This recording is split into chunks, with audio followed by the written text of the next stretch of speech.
یہ وظیفہ ایسا وظیفہ ہے جو آج سے پہلے کسی پیغمبر پر نازل نہیں ہوا۔ یہ ہمارے حضرت محمد صلی اللہ علیہ وسلم پر نازل ہوا۔ بسم اللہ الرحمن الرحیم، اللہ کے نام سے شروع جو بڑا مہربان نہایت رحم کرنے والا ہے۔ صحیح مسلم میں ایک حدیث ہے، اللہ کے محبوب صلی اللہ علیہ وسلم کی خدمت میں ایک دفعہ سیدنا جبرائیل علیہ السلام بیٹھے ہوئے تھے تو اچانک انہوں نے ایک زوردار آواز سنی۔ وہ اپنا سر آسمان کی طرف اٹھایا اور عرض کیا، یا رسول اللہ صلی اللہ علیہ وسلم، آج آسمان کا ایسا دروازہ کھولا گیا ہے جو آج سے پہلے کبھی نہیں کھولا، اور اس میں ایک ایسا فرشتہ نازل ہوا ہے جو آج سے پہلے کبھی دنیا میں نازل نہیں ہوا۔ اس فرشتے نے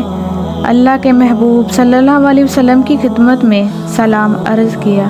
اور سلام عرض کرنے کے بعد اس نے کہا، اے اللہ کے محبوب صلی اللہ علیہ وسلم،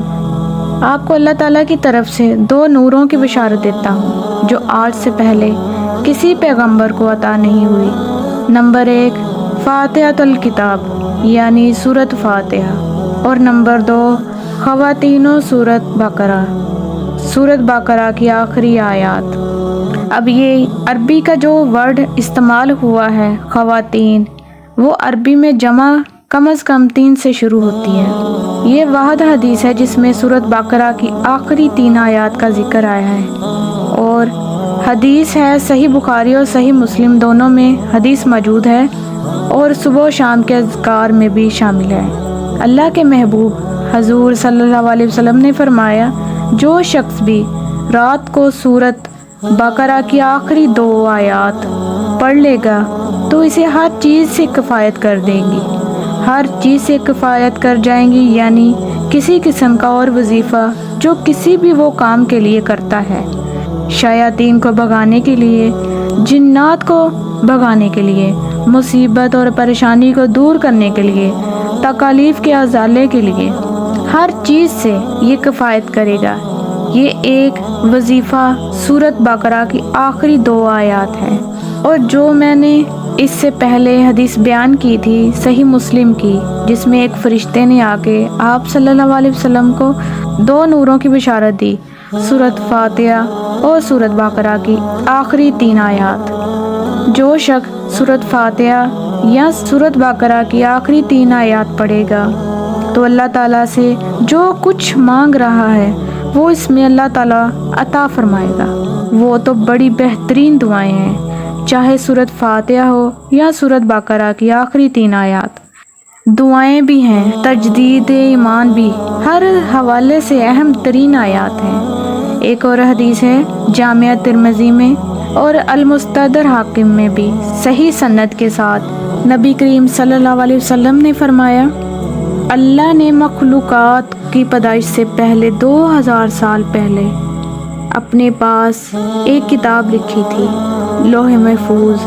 آپ کو پتہ ہے جامعہ ترمذی میں حدیث ہے، اللہ تعالیٰ نے سب سے پہلے قلم کو پیدا کیا اور پھر فرمایا، لکھ جو کچھ ہو چکا، جو کچھ ہونے والا ہے، یعنی اس کے بعد لوح محفوظ پیدا ہوا، اور جو کچھ ہو چکا یعنی قلم کی اپنی پیدائش اور قیامت تک ہونے والی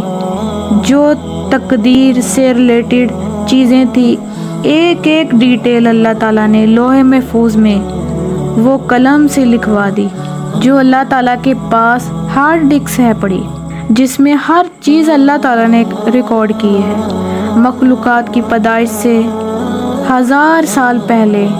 اس میں اللہ تبارک و تعالیٰ نے جو آیات درج فرمائی تھی، ان میں سے آخری 2 آیات سورۃ بقرہ کی آخری 2 آیات نازل فرما کر سورۃ بقرہ کو مکمل کیا، کوئی عام آیات نہیں۔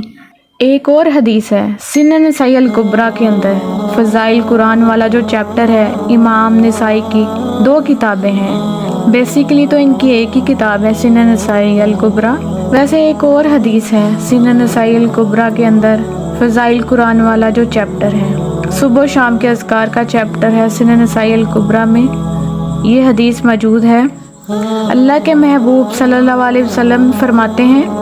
اللہ تعالیٰ نے مجھے اپنے عرش کے نیچے جو خاص خزانہ اس میں سے سورۃ بقرہ کی آخری 2 آیات عطا فرمائی جو مجھ سے پہلے کسی پیغمبر کو نہیں دی گئی، اور یہ جو آخری الفاظ ہیں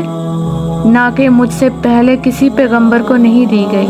یہ صحیح مسلم میں بھی الفاظ موجود ہیں جو میں نے صحیح حدیث بیان کی۔ ان آیات کی فضیلت کے لیے یہ چیز بھی بڑی اہم ہے کہ آیات اس دنیا میں نازل نہیں ہوئی اللہ کے محبوب صلی اللہ علیہ وسلم پر، بلکہ شب معراج نازل ہوئی آسمانوں پر۔ صحیح مسلم کے اندر ابن مسعود رضی اللہ تعالی عنہ کی حدیث ہے، یعنی ان کا قول کہ شب معراج اللہ تعالیٰ نے اپنے محبوب صلی اللہ علیہ وسلم کو 3 انعامات دیے۔ نمبر 1 5 نمازیں، نمبر 2 سورۃ البقرہ کی آخری 2 آیات۔ آپ صلی اللہ علیہ وسلم کا جو امتی شرک نہیں کرتا ہوگا آخری دن تک اللہ تعالیٰ اس کو معاف فرما دے گا، چاہے وہ اپنا عذاب بھگت لے۔ لیکن جو بخاری اور مسلم حدیث ہے، آخری دفعہ اللہ تعالیٰ مجھے اس چیز سے بھی اجازت دے دے گا، میں دوزخ میں جا کے اس شخص کو بھی نکال دوں گا جس کے دل میں رائی کے دانے کے برابر بھی ایمان۔ ایک اور حدیث ہے، صحیح مسلم کے الفاظ ہیں، جس کے پلے سوائے اس کے کوئی نیکی نہیں ہوگی کہ صرف اس نے 1 دفعہ کلمہ پڑھا ہوگا، لیکن یہ بالکل اینڈ پہ ہے۔ لیکن یہ نہیں کہ کلمہ پڑھنے سے جنت مل جانی ہے، اللہ عالم، وہ 1000 سال لگیں گے، لاکھ سال لگے، کروڑوں سال لگے، وہ اللہ کو پتہ ہے۔ یہاں تو لوگ بڑی آسانی سے کہہ دیتے ہیں کوئی نہیں، خیر ہے، دیکھی جائے گی، کوئی مسئلہ نہیں، اور انہیں کہا جائے نا آپ 1 سیکنڈ کے لیے موم بتی کے فلیم کے اوپر اپنا ہاتھ رکھیں تو یہ رکھ نہیں سکتے، اور جہنم کے بارے میں کہتے ہیں دیکھی جائے گی، ایک پھیرا ہی ہے، بس یہ دیوانگی کی سوچ ہے، اس کا حقیقت کے ساتھ کوئی تعلق نہیں۔ میں نے چند احادیث بیان کر دی سورۃ بقرہ کی آخری 3 آیات کی، اور اس میں سے آخری 2 آیات، ان آیات کو پڑھنے کی روٹین بنائیے، کیونکہ بخاری اور مسلم میں الفاظ ہیں جو رات کے وقت میں پڑھ لے گا اسے ہر چیز سے کفایت کرے گی۔ رات کی ڈیفینیشن شریعت کے اندر مغرب کے بعد رات شروع ہو جاتی ہے غروب آفتاب کے ساتھ، تو مغرب کے بعد بھی آپ آیات کو پڑھ سکتے ہیں، عشاء کے بعد بھی پڑھ سکتے ہیں، رات کو سونے سے پہلے بھی پڑھ سکتے ہیں۔ اس کی روٹین بنائیے